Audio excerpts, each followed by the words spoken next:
So look what showed up in the post this morning. It's the little red fireboards we've made for these fire breathing apparatus. If you didn't know, check out the previous video where we effectively cloned and remade a PCB due to basically electrolyte rot from moisture and batteries. So first off, all of these awesome PCBs were made by PCBWay and they sponsored this video, so a big thanks to them.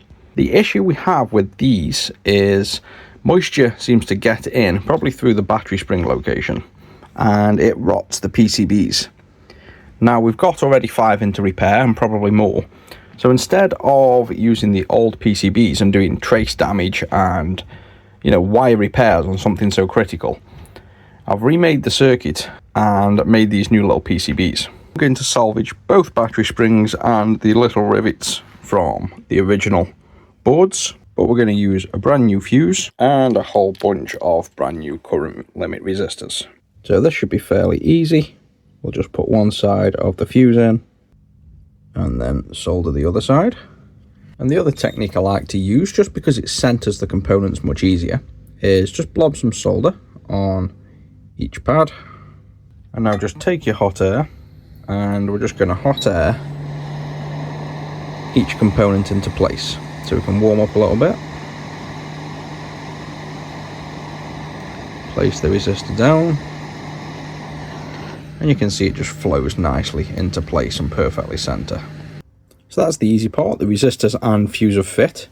The slightly more critical parts that we want to make sure are good now is, do these rivets actually fit in these holes?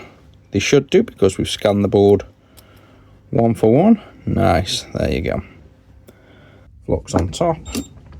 And let's just put some solder in from the side. We just apply some solder in here, wait till it all flows right the way around, and then come off. So that's the little divots in now, and the only thing left is to try the battery springs. So let's try this one first. Should go through here. Perfect. And with that, we have the old versus the new. They look perfectly identical. Let's test if it actually works. It fits in the back case just the same, so that's a good start. It fits back in the case perfect. We have the exposed tabs, and completely coincidentally, I did not plan that, the logo comes through the center hole. That's pretty cool. And measuring negative on the inside, positive on the outside, we're getting the battery voltage, which is 7.63, which is obviously these 5 batteries in series. So that's fully functional. And let's not stop there, let's put this through its paces. So the fuse, although it blew at 1.5 amps, is probably a half amp to 1 amp fuse. So let's just set the bench up to 7.5 volts and a 1 amp current limit for now. Connect on here to effectively act like a dead short. And then we'll monitor the temperature of the resistors. And you can see the center resistors are the ones warming up the most at the minute. What are you doing? You coming test? Hey. Sit. Good boy. There you go. And you can see they're approaching 100C. They'll go up to 120. So I reckon we want to limit this to probably 0.5 amps. This, you can see now, is bringing down the temperature, so it means we've already reached the thermal max and it's going to be less than that.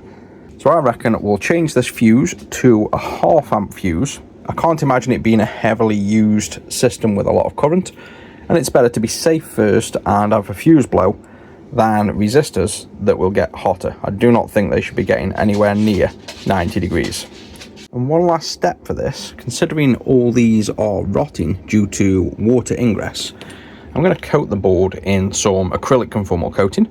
This acts as a complete insulation to the electronics, so no water would damage the board. This is air dried, so we simply dip in. You can see it's just runny acrylic. And we simply coat the board in this coating. We don't want to coat these because these are conductive, so make sure we don't coat them. And the way to test we have full coverage where we want is grab a UV torch, shine on the board, and it's UV reactive.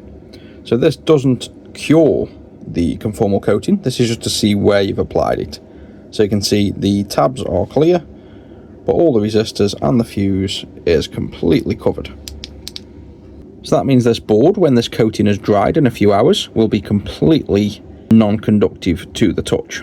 So this should help prevent this from ever dying again. This should last now the lifetime of the equipment. So that's it for this one, guys. I hope you learned something, and I'll catch you in the next.